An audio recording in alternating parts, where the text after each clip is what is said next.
오늘 이 말씀에 보게 되면 이스라엘 백성들에게 지금 말씀하는 건데 모세를 통하여 알려주는데 이제 너희들은 확실히 틀림없이 이제 마지막 재앙인 10번째 재앙을 통해서 너희들을 해방시켜 주겠다. 그런데 여러분들에게 조건이 있다. 약속을 하나 한다. 오늘 이게 알려주는 이 내 말대로 모세 너뿐 아니라 모든 이스라엘 백성, 나의 택한 백성들은 언약으로 약속으로 꼭 지켜야 한다. 이것을 당부를 하면서 말씀하는 거예요. 그래서 14절에 무엇이라고 했습니까? 너희는 모세로부터 이스라엘 백성들을 말하는 거잖아요. 이 날을 기념하여 여호와의 절기를 삼아 영원한 규례로 어떻게 하라고 했습니까? 대대로 지키라는 말이 자자손손 너희 우선 모든 후손들까지 다 지킬 수 있도록 하라. 언약과 규례로 정했어요. 이 교훈이 엄청 큰 겁니다. 이제 12장 후반절에 13장까지 6월절에 진짜 그 기적의 역사가 해방시키는 역사가 대장정이 일어나지만 어떤 면에서 이 12장 말씀이 진짜 이미 뚜껑을 연 것과 다름이 없어요. 이미 해방을 시킨 것과 다름이 없어요. 중요한 말씀이라는 거예요. 누구에게 주시는 말씀일까요? 오늘 우리에게 주시는 교훈입니다. 알고 보면 12장 후반 13장에는 이스라엘 백성들에게 주어졌지만 12장의 이 언약은 오늘 우리가 그 후손이잖아. 예수님을 믿는 후손이기 때문에 오늘 우리에게 주신 규례의 말씀이라 언약의 말씀이라 믿을 수가 있다 이 말이 믿으시기 바랍니다. 그래서 이제 바로 왕과 모세를 통하여서 하나님의 선민들을 해방시키도록 강경하게 규례를 정하면서 말씀해 주신 것이 오늘 이 말씀입니다. 자, 이 10번째 재앙이 이제 이스라엘 백성들 앞에 일어나지만은 이스라엘 백성들은 해방이요. 애굽 땅에 바로 왕으로부터 모든 애굽 나라 백성들에게는 뭡니까? 말 그대로 재앙에서 끝나는 것이 아니라 심판과 다름이 없어요. 심판하는 것과 다름이 없어요. 엄청난 겁니다. 10번째 재앙의 내용이 무엇입니까? 이 애굽 땅에 살고 있는 사람이 제일 먼저 태어난 장자, 짐승 중에도 제일 먼저 태어난 짐승, 싸그리 어느 집 할 것 없이 모든 그 각 가정, 그 가족 중에서 제일 먼저 태어난 장자, 또 그 집에 먹이는 가축 중에서 제일 먼저 태어난 가축들은 이날 밤에 싹 다 그냥 지도 새도 모르게 왜 죽는 원인도 모르게 그냥 갑자기 죽어버리는 재앙이다 이 말이에요. 여기 병명도 없습니다. 전염병도 아닙니다. 하나님이 그냥 쳐서 죽인다 이 말이에요. 엄청나잖아요. 이유도 모르게 죽는 밤이에요. 그러니 얼마나 통곡의 밤이 되겠습니까? 그런데 오늘 말씀은 뭐예요? 이스라엘 백성들에게는 이 밤에 말씀대로 준비를 해라. 제가 여러분에게 또박또박 여러분 이해하시라고 말씀을 받을 때에 말씀을 드렸잖아요. 너희들은 이렇게 할지라 온 애굽에 이런 재앙이 내릴 때에 너희들이 내 말대로 하면 너희들은 살아남으리라. 이 재앙을 받지 않을 것이다. 그러면서 너희는 어린 양이 돼 1년 된 어린 양이나 순염소를 어떻게 하느냐. 이달 열흘에 준비를 하고 집에 갖다 놓고 그것을 4일 동안 집에 두었다가 4일 되는 날에 그 양을 그 염소를 잡아서 너희 가족 숙대로 먹을 만큼 하고 그 양의 피는 너희들이 살고 있는 그 대문의 문설주와 임방의 문설주라는 것은 여러분 대문은 뭡니까? 사각 현관에 들어가는 사각 있잖아요. 사각 양쪽의 기둥, 예? 양쪽의 그 기둥을 말하는 거예요. 기둥. 그 다음에 임방은 뭐냐? 여러분 밟고 다니는 문턱과 그 다음에 위에 있는 그 가로막으로 되어 있는 그것을 말하는 거예요. 그러니까 쉽게 말하면 그 문짝 전체를 두고 하는 말이에요. 양쪽에 서 있는 것은 문설주, 그 다음에 밟는 거와 그 위에 있는 것은 임방이라는 거예요. 그러니까 현관문에 뺑뺑 돌아가면서 무엇을 바라라는 거냐? 양을 잡아서 염소를 잡아서 둘 중에 하나 양을 잡든지 염소를 잡든지 그 피를 바르라 그 말이에요. 그러면 하나님께서 장자를 죽이는 재앙을 행할 때에 집집마다 다니면서 그 양의 피를 바른 집에는 재앙을 내리지 않고 심판을 하지 않고 그냥 넘어간다, 그렇게 말씀했어요. 넘어간다. 그래서 히브리어에 보게 되면 페사흐라 그렇게 말해요. 페사흐. 영어에는 뭐라고 하느냐? 패스오브라 하는 거예요. 우리 성경에는 어떻게 되어 있느냐? 유월이라. 이 유월이라는 건 뭐냐? 넘어간다 그 말이에요. 넘어간다 하는 말이에요. 뭐냐? 죽음이 넘어간다는 말이에요. 그러니까 죽는다는 말입니까? 안 죽는다는 말이에요. 그래서 유월절이라는 말이 나온 거예요. 하나님께서 이렇게 하나님의 백성들에게는 특별한 은혜를 베풀어 주셨어요. 자, 그래서 1절과 2절 말씀에 보게 되면 출애굽하는 그 달 이스라엘 선민들에게 한 해를 시작하는 첫 달로 제정을 하라고 했습니다. 이 말은 뭘까요? 지금처럼 이렇게 살고 있는 날수로 계산을 하는 것이 아니라 날을 지키고 해를 보내고 하는 것이 아니라 이거 접어두고 내가 말하는 이것으로 이제는 달력을 삼아서 살아라 이 말이에요. 이 뭐냐? 너희들을 해방시키는 그날이 뭐냐? 한 해를 시작하는 첫 달로 삼고 그렇게 살 것이다 라고 말씀했습니다. 명해 주었어요. 여러분, 이 의미가 있어요. 이것은 뭘까요? 지금은 애굽 나라의 바로왕 밑에서 통치를 받았잖아요. 오만 고통을 받으면서 그 애굽 사람들과 오만 잡신을 섬기는 모습을 다 보면서 살았잖아요. 그리고 섬기지는 아니었지만 그 속에서 살아가니 얼마나 힘들어요. 세상 사람들과 똑같이 살아가는 여러분의 삶이 얼마나 힘들어요. 예수 믿는 사람끼리 살면 좀 나을 터인데 사실 그렇지도 않을 것이지만 믿음 있는 사람 없는 사람 같이 섞여서 사니까 중요한 것은 뭐냐? 해방되는 그 순간부터는 이제 이스라엘 백성들은 누구의 통치를 받느냐? 따라합시다. 하나님의 통치를 받는다. 신정 정치라. 하나님이 다스리는 그 가운데 살게 된다는 거예요. 그러니 뭡니까? 세상에 가까이 할 수 없는 전적으로 하나님이 다스리는 이스라엘 백성들이라는 거예요. 언제부터? 해방되는 그 순간부터. 그래서 하나님께서 해방되는 그날을 이제 연수의 한 해의 시작의 달로 삼아라 그렇게 말했어요. 그것을 오늘 이 말씀 12장 13장에 보게 되면 아비벌이라고 있어요. 아비벌은 뭐냐? 이 이스라엘 백성들에게 1월달이라는 말이에요.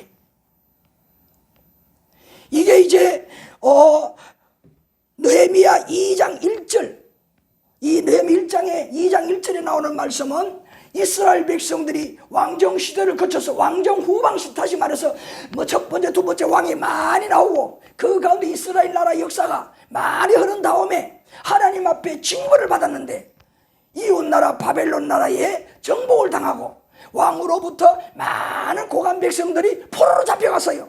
마치 우리나라가 일제강점기가 있었듯이. 그때에 이 아비벌이 단어가 바뀌었어요. 그래서 느헤미야 2장 1절에 보게 되면 니산울이라 그렇게 바뀌었어요. 그래서 어떤 분들은 왜 여기서 천달이라 그러는데 왜 니산울을 말하냐 갑자기 그렇게 바뀌었어요. 이스라엘 백성들이 원래 6월절 때는 아비벌이었었는데 그것이 느헤미야 2장 1절에 이스라엘 백성들이 바벨론 포로에서 있을 그때의 명칭이 니산울로 바뀌었다 이 말이에요. 이것을 태양력, 우리가 사용하는 이 태양력으로 바꾸면 3월달, 3, 4월달을 말하는 거야. 3월달과 4월달을 말하는 거라. 정확하게 찍어서 말할 수는 없어요. 다시 강조합니다. 왜 하나님께서 이렇게 굳이 어렵게 만들었느냐? 우리가 하나님의 전적으로 다스림을 받는 누구냐? 여러분들이라는 의식을 하라는 거예요. 우리는 이렇게 하나님의 은혜를 받는 자라는 것을 무엇을 하라? 의식을 하라는 말이에요. 그래서 이렇게 구분을 하는 거예요. 어떤 사람은요, 전에 내가 신학교에 다닐 때 들었어요. 어느 교인이 자기는 생일을 2번 지킨다는 거야. 여러분 생일 2번 지키는 사람 있어요? 없잖아요.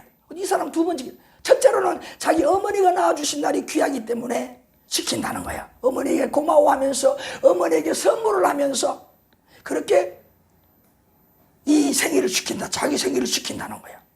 근데 그것보다 나는 더 좋은 생일이 있어요. 막 웃으면서 막 신나더라고. 생일 어떻게 둘이 지켜? 뭔데요? 그러니까 자기가 예수님을 진짜 마음속에 영접한 그날을 자기 생일로 지킨다는 거예요. 더 신나더라고 말을 하는데, 이날 하나님 앞에 내가 최선을 다해서 1년 동안 매일마다 돈을 1,000원씩 모은 거, 큰 돈도 아니. 하기야 벌써 30년 전이니까 1,000원도 큰 돈이지.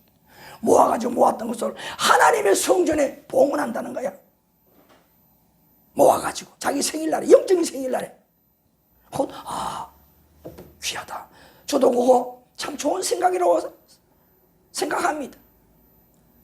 어찌되었든지 가장 중요한 것은 뭡니까? 내가 이 땅에 나의 잘되는 것도 중요하지만은 영적으로 하나님 앞에 내가 잘되는 것이, 하나님 앞에 참 평화를 얻는 것이, 하나님 앞에서 세상의 것에 해방되는 것이 얼마나 귀한가를 우리들에게 가르쳐 주는 거예요. 그 성도가 우리에게 본을 보여주는 거예요. 참 귀하다고 생각을 해요. 저는 꼭이 어느 날 내가 이렇게 믿었다 하는 날이 없어요. 그래서 그렇게 안 하지만, 저도 만약에 그런 날 특별히 있다면 할지도 몰라.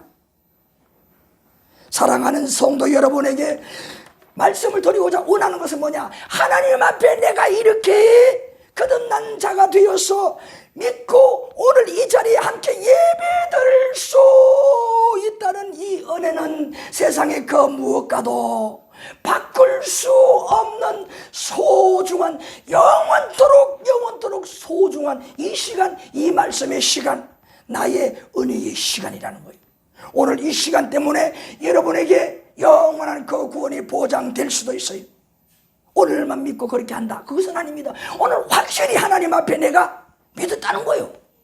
그 확실한 믿음을 가진 자는 어떨까요? 깨어있으니 이제 하나님의 은혜를 아니, 하나님이 누구이신가를 아니, 하나님 말씀대로 사는 자가 되지 아니할까요? 여러분, 우리의 신앙은 절대 과거의 신앙이 아닙니다. 여러분, 그러잖아요. 세상, 야, 네가 그걸 했는지 어떻게 알아? 과거에 대통령 했다 그래도 그거 뭐 어떻게 몰랍니다. 과거에 잘난 사람 수두룩에, 과거에 잘나지 않은 사람 어디 있어? 누가 뭐 자랑하면 그렇게 말하잖아, 비꼬면서. 과거, 세상만 그런 것이 아니라 신앙생활의 과거는 아무것도 아닙니다. 예? 내가 구원받는 신앙은 오늘 이 시간 나의 믿음을 가지고 거듭난 나의 삶을 가지고 구원을 받는 겁니다. 신앙은 현재의 신앙이에요. 내가 지금 믿고 있느냐 이거예요. 신앙은 과거 자랑 절대 하면 안 돼요.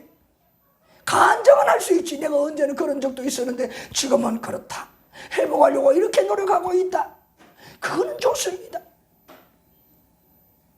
그러나 오늘 우리 과거는 과거로 끝난, 오늘 나의 믿음이 어떤 상태에 있느냐, 이것이 중요하다.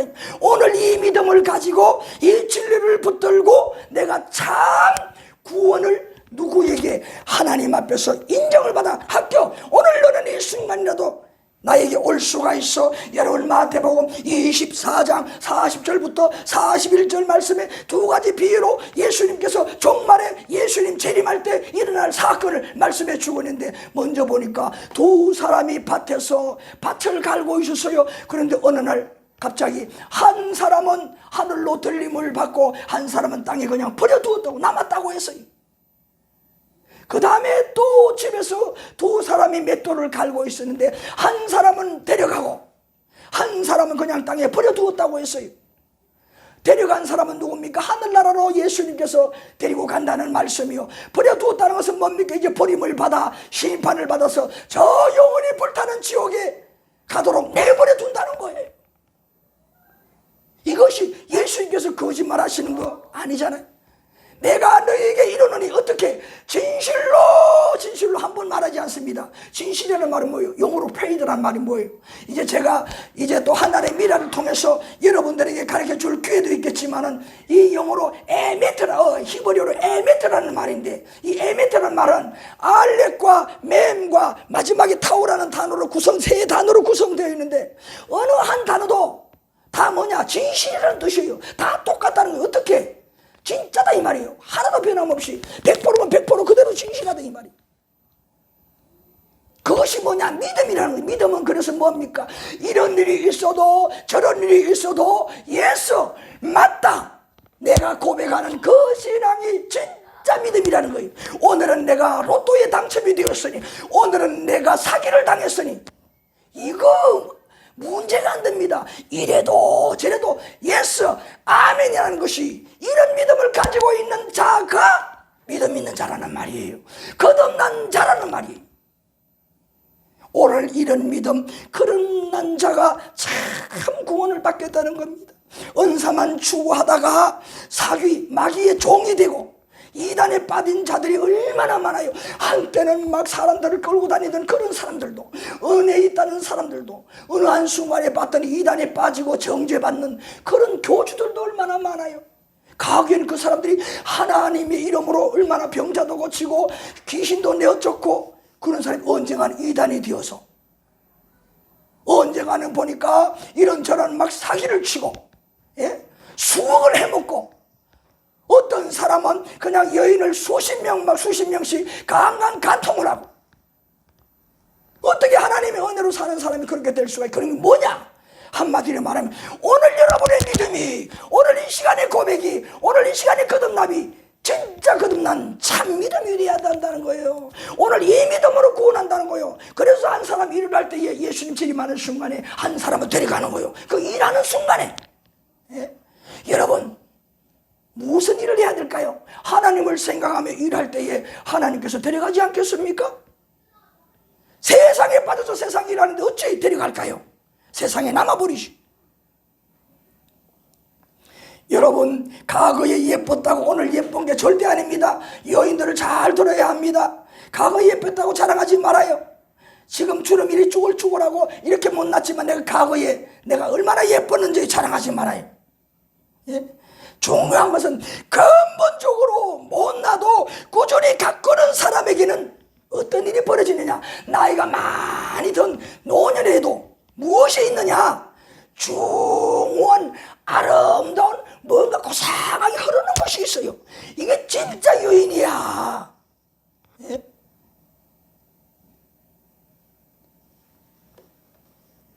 얼마나 고상하고 범상하다는 것은요, 가꾸어서 범상한 것이 저절로 범상해지는 거 아니에요. 뭔가 있다는 거. 이건 뭡니까? 자기 자신을 항상 그렇게 가꾸어 간다는 거야. 얼굴이 못생긴 사람도요, 최선을 다해서 얼굴과 외모를 가꾸고 살아야 합니다. 여인의 가방 속에는 꼭 다른 거 다 없어도 네 가지가 있어야 돼. 뭐냐? 제일 먼저 손거울이 있어야 돼. 여인의 가방 속에는. 그 다음에 뭐가 있어야 될까요? 여러분, 빗이 있어야 돼. 그 다음에 뭐가 있어야 될까요? 파운데이션이 있어야 돼. 그 다음에 또 뭐가 있어야 될까요? 루즈가 있어야 돼. 여자의 가장 기본 가꾸는 자세가 아닐까요? 그러니까 가꾸는데 필요한 것이 그것들이잖아요. 항상 외출을 할 때는 어디서나 가방 속에 이것이 들어있어야 돼. 자기를 가꿀 줄 알아서 자기를 아는 사람이에요. 세상에 그 무엇도 가꾸지 않는 것. 저 밭의 곡식들도 가꾸지 않고 저절로 그렇게 되는 거 없어요.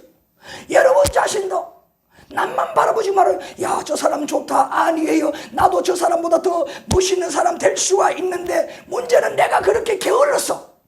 내 스스로를 가소평가해서 나 자신을 가꾸지 아니했기 때문에 그런 거예요. 가꾸지 않은 것만큼 자기가 못난 거예요. 그래서 아무리 못난 사람도 계속 가꾸면요, 나이가 들고 나면요 아주 범상한 사람이 되는 거예요. 영적으로도 여러분 마찬가지입니다. 하나님께 잘 보이고 싶은 사람들은요, 영적으로 거듭난 자들이기 때문에 항상 이 말씀이라는 거울을 통해서 무엇을 하느냐? 이 하나님의 거울을 통하여서 어디를 가나 길을 갈 때나 무엇을 할 때나 꺼내서 봅니다. 성경을 보라는, 길 가면 성경을 보라는 말이 아니에요. 이것은 뭐냐? 내 마음속에 평소 하나님의 말씀을 읽고 이렇게 예배를 드리며 내가 조용히 하나님의 말씀을 묵상하면서 마음에 남았던 그 말씀을 어디? 마음의 가방 속에, 여러분의 마음의 가방 속에 담고 다니다가 어디에 형편에 처하들 때문에 그때에 꺼내서 무엇을 하라는 겁니까? 생각으로 꺼내서 보라는 거예요. 그것이 뭐냐? 여러분의 거울이에요. 사람다운 사람으로 사는데 거울이 된다는 겁니다. 꼭 지참해야 돼. 털립니다. 이 말씀을 통해서 어떻게 될까요? 자기 자신을 다듬게 되는 거예요. 말씀이 내가 하나님 앞에 잘 보이는 방법을 다 가르쳐줘.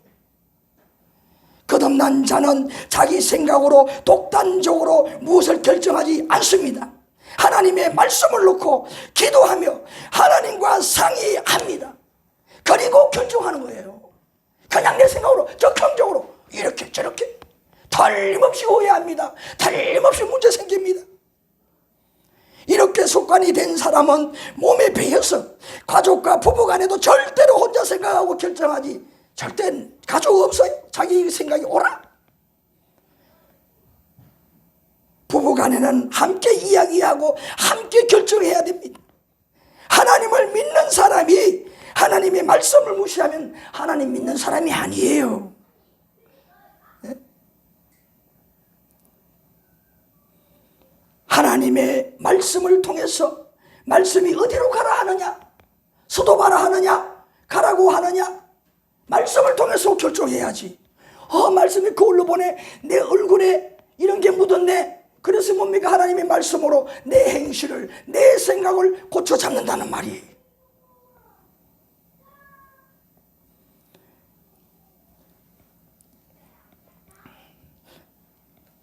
사랑하는 성도 여러분, 우리가 부부간에도 의사소통이 너무 중요한 거야. 그리고 서로 의사소통하면서 공감이라는 말은 뭡니까? 서로 공통점을 찾는다는, 공통분모를 찾는 거야.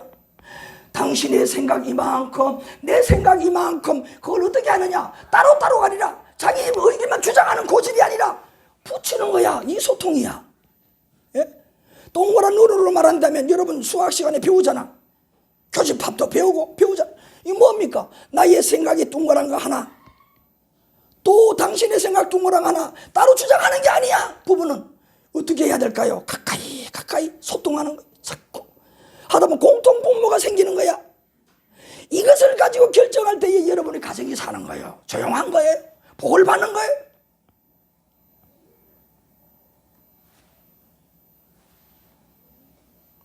그게 안 될 때에 어떻게 됩니까? 내가 내 말이 옳아, 내 생각이 옳아, 그냥 밀고 나가니 어떻게 될까요?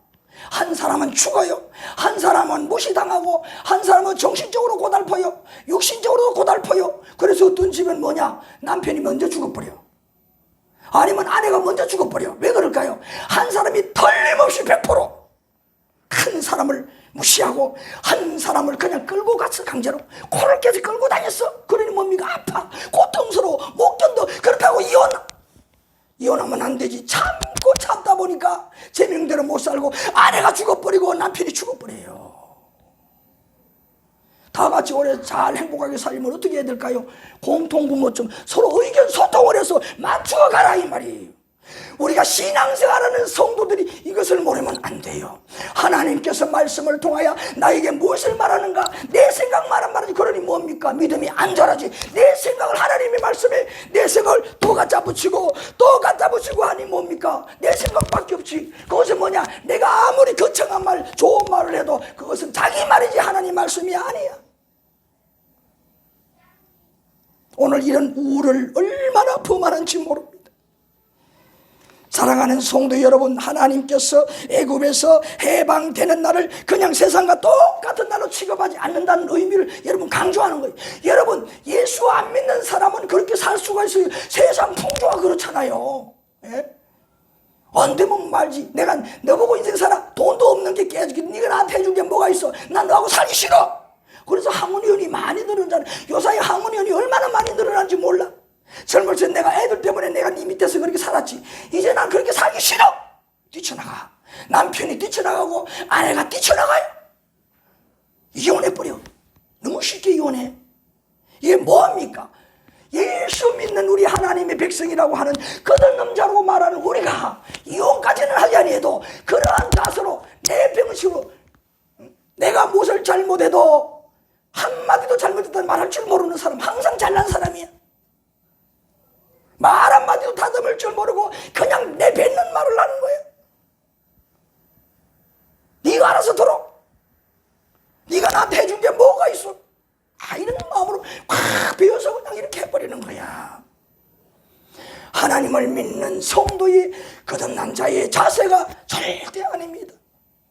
하나님의 말씀, 우리 하나님의 말씀은 항상 우리가 예수님께서 가르쳐주신 말씀대로 따라 예수님 몸이 작은 제자가 되어야 돼. 나는 온유하고 겸손하니라고 했습니다. 그래서 예수님은 자기를 십자가에 못 박도록 내어주는 가룟유다 같은 자에게도 그의 발을 선수 예수님께서 씻겨주셨어요. 그런 예수님 그리고 그 작은 제자야. 내 앞에 원수 무슨 짓을 해도 그 손양원 목사님처럼 그렇게 좀 적당하게 세상 사람 깨닫지 못하니 저러지 넘어가. 그걸 그대로 같이 갈봐. 같이 싸워. 응? 똑같이 그래. 한 주 더 떠. 내가 너한테 미칠 게 뭐가 있어. 내가 더 배웠고 돈도 더 가졌어. 그게 예수 믿는 거듭난 자의 모습입니까? 하나님 기뻐하시겠습니까? 아니잖아요.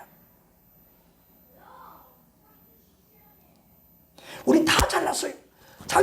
자기 세상 사람, 지금 이 지구의 인구가 거의 막 90억에 도착해. 예? 한 80억에 도착해. 뭐 거의 80억이 되어가고 있어요. 그 80억 인구 개개인 다 물어봐도요. 생각이 다 다르고 다 자기가 제일 잘났어요. 자기 건드려봐요. 팍 튀어. 왜? 자기 잘났다는 거야. 안 튀는 사람 한 사람도 없어요. 어린아이들도 건드려보세요. 튀어. 왜? 자기 딸에는 아이가 잘났어. 엄마보다 잘났어. 여러분, 한 사람의 믿음이 얼마나 중요한, 나를 통해서 하나님께서 무엇입니까? 오늘 말씀을 드린 대로 하나님의 말씀과 예수님께서 이 땅에 오셔서 본보기로 보여주신 그 모델로 되어주신 그 말씀들을 가지고 그렇게 살라고 하는 겁니다. 무엇을 가지고? 믿음을 가지고, 이렇게 믿음을 가지고 그렇게 힘들어도 살면 된다. 무엇이? 하나님의 복을 받을 수 있다는 거예요.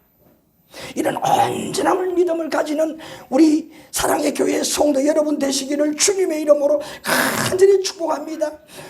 2020년도 통계의 세계 인구가 앞에도 말씀을 잠깐 드렸지만 정확하게 2020년도 말의 통계가 78억이에요. 78억. 여러분이 지금 예배를 드리는 사랑의 교회에서 만남도 그 78억 중에 한 사람으로 이렇게 공동체가 되어서 예배를 드리는 것이요, 여러분의 더 소중한 것은 여러분의 가족을 이루고 있는 내 아들과 내 딸과 사랑하는 내 아내와 사랑하는 내 남편이 78억 대 1로 만난 소중한 가족의 구성원이 된 거예요. 얼마나 귀한 확률입니까? 희소한 확률이잖아요. 78억 중에 당신의 아내, 당신의 남편을 만났어요. 그 귀한 만남을 로또에 비하겠습니까? 소중한 줄 알아야 됩니다.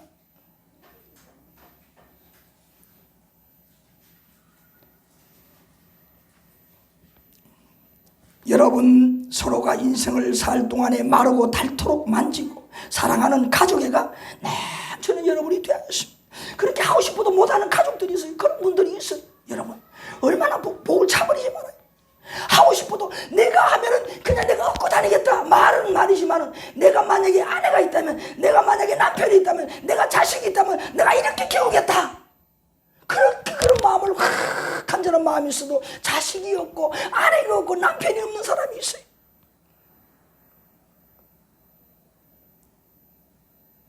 귀한 줄 알아야 됩니다.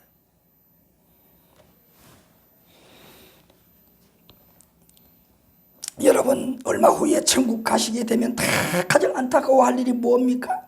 여러분 가까이 이렇게 예배드리고 좀도 함께 서로 은혜의 교제를 나누지 못한 거, 내 가족, 내 남편, 아내, 내 자식, 부모에게 좀 더 사랑하고 좀 더 스킨십하면서 더 사랑을 나누지 못한 거, 이것이 후회가 되는 거예요. 왜? 가까이 있으면 얼마든지 이 하나님을 통해서 은혜 나눌 수 있는데 그 기회를 놓쳐버리고 이 아름다운 기와 요청 만발하는 하늘나라 와서 보니 그것이 무엇이 되었는가? 이 땅에서 내가 하나님의 말씀대로 사는 것이 하늘나라 아름다운 보석보다 더 귀한 상급으로 변해 있으니 다른 분들이 그렇게 상급을 받는 것을 보니 내가 얼마나 후회가 되겠어요.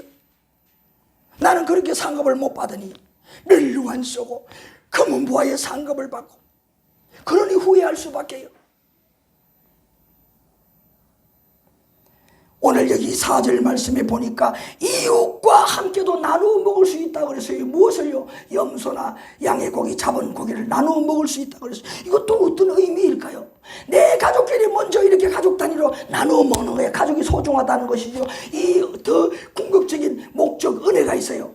하나님께서는 나의 이 믿음을 통해서, 여러분 아십시다. 하나님은 나의 믿음을 통해서 내 가족이 변하기를 원하고, 다 하나님의 믿는 한 가족이 되기를 원하고, 내 가족의 이 구원의 은혜를 누리고, 또 뭡니까? 남는 그 양국인 이웃과 나누어 먹을 수도 있다고 분명히 4절의 말씀. 이것은 뭡니까? 우리 가정 식구들이 이와 같이 신앙생활 잘하고 하나님이 원하는 구원받을 만한 참 백성이 된 상태에서 이웃 다른 가정도 주를 알지 못하고 심지어 나를 향하여 손가락질하고 나를 향하여 원수처럼 생각하는, 나를 속이는 그런 자들도 나를 통하여 하나님의 자녀가 될 수 있다는 것을 이 속에서 가르쳐주는 겁니다. 이웃들도 나를 통하여 어떻게 해요? 이런 은혜를 누릴 수 있다. 구원받는 은혜를 누릴 수 있다. 믿습니까? 내가 얼마나 소중한가. 여러분 자신이, 여러분 가정에 믿음 있는 사람은요, 여러분 가정의 가장이야. 그런 거로 누가 잘해야 되겠습니까? 자인하는 내가 가정에서 잘해야 되는 거예요. 말씀을 따라 더 잘 살려고 노력해야 되는 거예요. 그것을 보고 믿음이 좀 약한 내 아내가, 믿음이 약한 내 남편이 나를 보고 감동을 받고 나의 믿음을 따라오는 거예요. 우리 가정이 그렇게 사는 모습을 보고 이웃 가정의 본을 받고 어느 날 순간에 함께 예수 믿는 자가 가정이 될 수 있다는 겁니다. 그런 의미를 가르쳐주고 있어요. 그 다음에 5절부터 7절 말씀에 보게 되면 여기에 각 가정마다 준비해 두었던 1년 된 수양이나 염소를 10나흘째 14일째 해질 무렵에 잡아서 피를 대문 양쪽 문설주와 그 다음에 아래 위 임방에 바르라고 했습니다. 히브리서 9장에 보게 되면 이것을 두고 피를 뿌린다고 말해요. 분명히 본문 말씀에는 피를 바르라고 했어요. 하나님 말씀에. 그런데 히브리서 9장에 가서 피를 뿌린다고 했어요. 그런데 다 같은 의미예요. 왜 같은 의미냐? 뿌리는 건 뭡니까? 어느 물체 위에 뿌리는 거잖아. 바르는 건 뭡니까? 어느 물체 위에.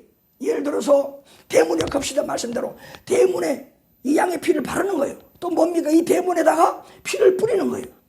무엇에? 대문에 뿌린다는 거예요. 여기에 영적 의미가 뭘까요? 이 대문은 바로 여러분 한 분 한 분이야. 이 대문에 뿌린다는 건 뭡니까? 그 집에 들락거리는, 그 집에 사는 모든 가족들이 어떻게 된다는 말이에요. 처음에 여러분들에게 대략 말씀을 드린 대로 그 집에 있는 식구들은 양의 피를 보고, 피가 있는 집은 그냥 장자가 죽는 재앙이 넘어간다고 했으니 양의 피를 바른 그 집안에 있는 장자나 가장 먼저 태어난 짐승은 죽지 않는다라는 말씀이에요. 이게 뭐냐? 하나님께서 우리에게 약속하신 언약의 무엇으로? 어린 양을 통한 약속이라. 그럼 여기 어린 양이 무엇일까? 어린 양은 바로 여러분 예수 그리스도, 예수 그리스도를 상징하는 거예요. 히브리서 9장 22절에도 보게 되면 핏뿌림이 없이는 제사함이 없다. 이 뭡니까? 그래서 어떤 의미를 말하는 거예요. 세상에 죄로 가득하고 우리가 해결할 수 없던 죄인인 이런 죄인들이 예수님을 믿으면 어떠냐? 하나님 앞에서는 이 죄 문제가 다 해결된다는 거예요. 믿습니까? 바로 이것이 예수 믿는 자의 기쁨이고 마음의 평안이라는 거예요. 그래서 이 언약의 피, 어린 양의 피는 무엇을 상징하는 것이냐? 예수 그리스도, 십자가에서 아낌없이 피를 흘리셨던 예수 그리스도의 보혈을 상징하는 거예요. 그것을 이렇게 이미 그림자적으로, 예표로, 이렇게 기뜸식으로 미리 이스라엘 백성들을 해방시키면서 가르쳐 주었던 말씀이라는 거예요. 여러분 꼭 믿으시기 바랍니다. 그래서 이 사실을 이스라엘 백성들이 믿음으로 어떻게 해야 될까요? 모세를 통하여 전달을 받을 때에 이스라엘 백성들은 믿음을 가지고 인간적으로 생각하면, 야, 이런 심판이 있다고 우리도 큰일 났네. 이제 내 아들도 죽게 생겼네. 우리 집에 이 사람스럽게 자란 이 양도 이 소도 죽게 생겼네. 근심 걱정이 가득할 터인데, 그러나 믿음을 가지고 있는 이스라엘 백성들은 모세의 말을 들었을 때에 다 양을 그렇게, 또 염소는 염소를 그렇게 잡아서 자기 문설주와 인방에다가 피를 발랐습니다. 그래서 그날 밤에 말씀대로 양의 고기를 구워서 밤새도록 다 먹어치우라 그랬습니다. 그 말씀대로 하면서 지팡이를 들고 허리에는 허리띠를 꼭 끼고 그냥 언제라도 나갈 수 있는 준비를 하고 딱 있었더니 정말 갑자기 저 고센 땅 넘어 애굽 땅에 사람들이 살고 있는 그곳에는 통곡의 밤이 되어서 갑자기 얼음바다가 대통곡의 밤이 되었습니다. 지난주에 말씀을 드렸잖아요. 대통곡의 밤이 되었습니다. 그러나 이스라엘 백성들이 살고 있는 그 지역에는 조용하게 뭐라고 했습니까? 우스하게 말이지만 개도 한 마리 짖지 않았다고 했잖아요. 이스라엘 백성들이 살고 있는 그 지역은 조용한 고요한 밤 거룩한 밤이 되었다고 말씀을 드렸잖아요. 누가 그렇게 했습니까? 우리 하나님께서 이러한 은혜를, 그 언약을 믿음으로 지키는 이스라엘 백성들에게는 이런 구원의 은혜, 지향이 넘어가는 6월의 은혜를 입혀주셨다. 오늘 우리 살아가는 성도 여러분, 언약의 피는 예수 그리스도의 그 보혈의 피라고 분명히 여러분에게 말씀을 드렸습니다. 지식적으로 듣는 여러분들이지만 그러나 이 말씀을 여러분 믿고 마음속에 믿음으로 채우고 예수 그리스도 2000년 전에 십자가에 못 박혀 돌아가셨던 예수 그리스도 그 보혈의 피는 내 스스로 씻을 수 없는 이 일평생 살면서 조상대로 내려오는 이 모든 죄악들을 성들이 다 짊어지시고 돌아가셨다. 나는 이 사실을 믿으면 이 모든 죄의 피뿌림을 받고 이 모든 죄의 피바름을 받아서 예수 그리스도의 피뿌림과 예수 그리스도의 피바름을 통하여 나는 죄에서 해방되고 내가 하나님 말씀대로 살면 나는 천국에 갈 수 있다. 믿습니까? 되는 거예요. 이게 믿음 있는 거란 말이에요. 오늘 이와 같은 성도가 되기를 주님의 이름으로 간절히 축원합니다. 8절부터 11절 보게 되면 온 밤을 새며 고기를 구워 먹고 무교병과 썬 나무를 먹고 하나도 남기지 말고 남으면 다 태워버리라고 했어요. 그리고 허리띠를 띠고 신발을 신고 손에 지팡이를 잡고 속히 먹으라고 했습니다. 이 말은 뭘까요? 1절부터 11절까지는 6월절을 지키는 규례로 말씀하여 주셨습니다. 이제 8절부터 11절에 보시면은 첫째로 밤새도록 자지 말고 졸지도 말고 무엇을 한 고기를 먹으라, 구워서 먹으라고 했어요. 왜? 요리를 해서 먹으면 시간적으로 많이 시간이 걸리지 않습니까? 그래서 요리하는 것만큼 맛있는 것이 뭐 여러분 고기 구워서 많이 먹어봤잖아요. 숯불 구이도 드시고 삶아서 먹는 것도 맛있지만 구워 먹는 거 얼마나 맛있어요. 그렇지 않습니까? 짧은 시간 내에 쉽게 요리할 수 있고 맛있게 먹는 것이 이 바로 구워 먹는 거예요. 그런 의미라 이 말이.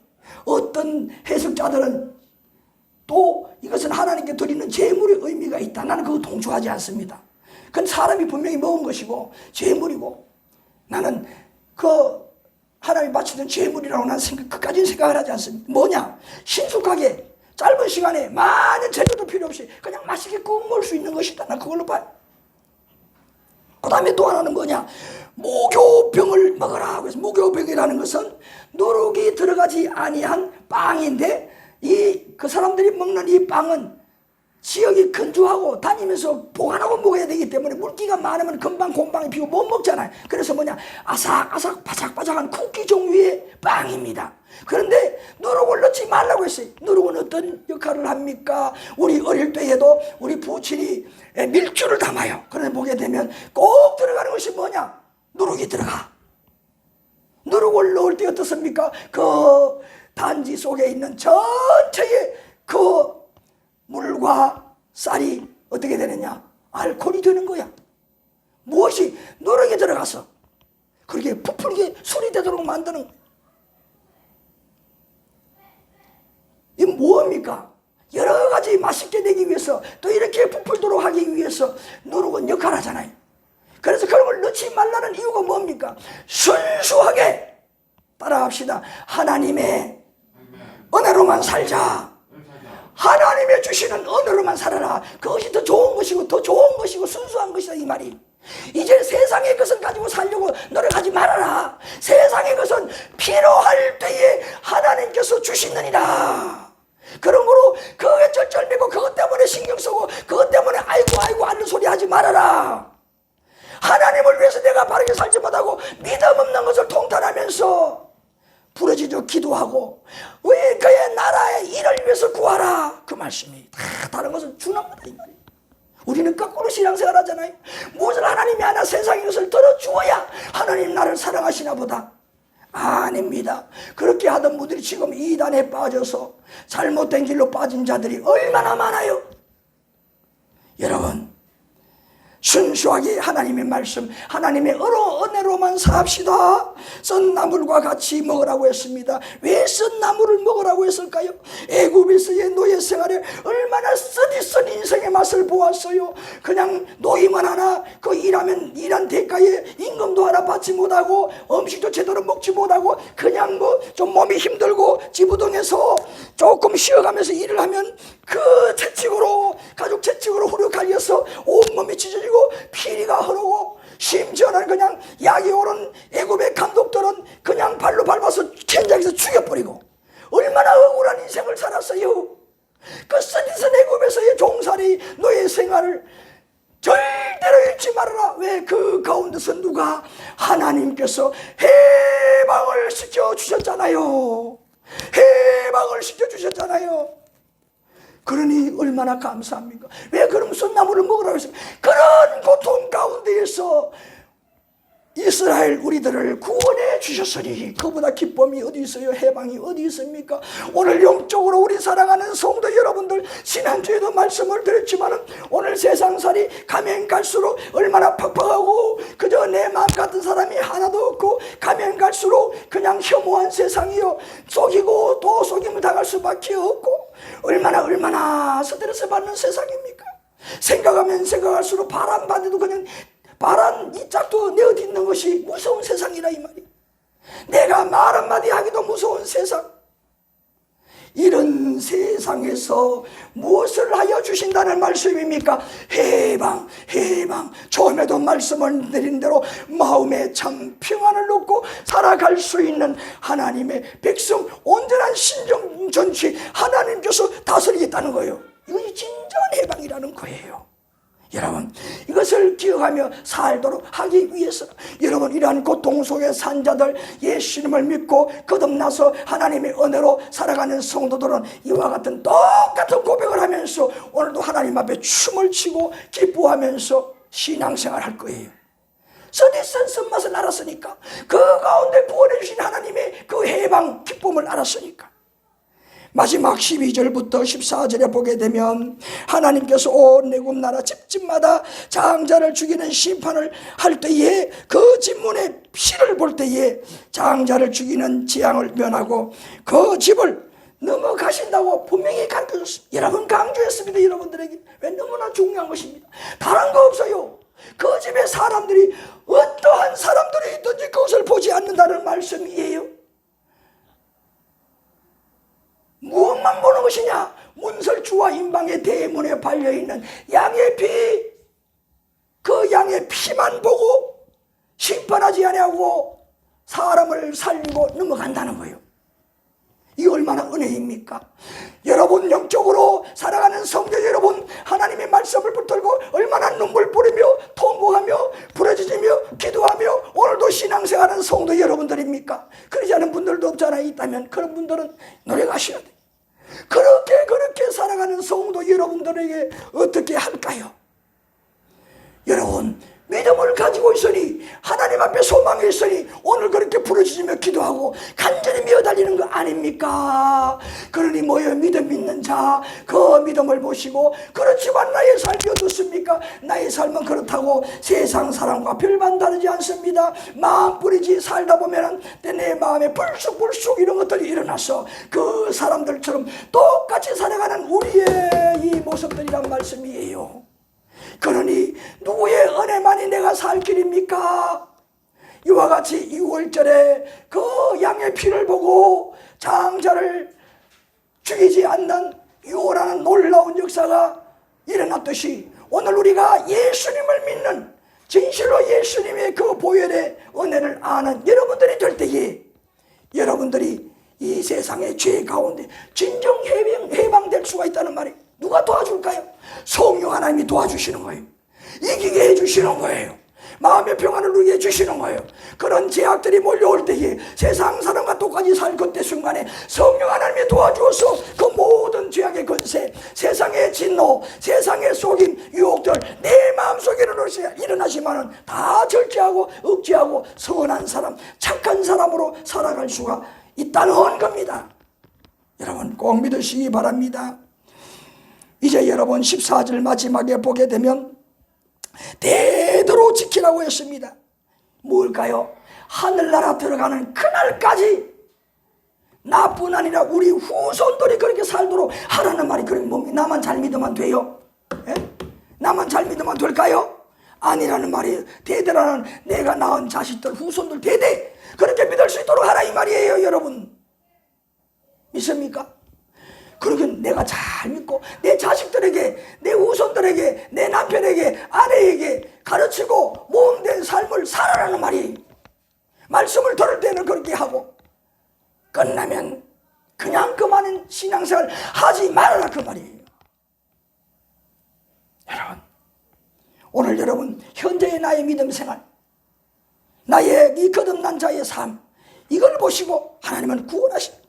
분명히 여러분 이 현재 믿음을 가지고 사는 그 모습을 보고 어떻게 해요?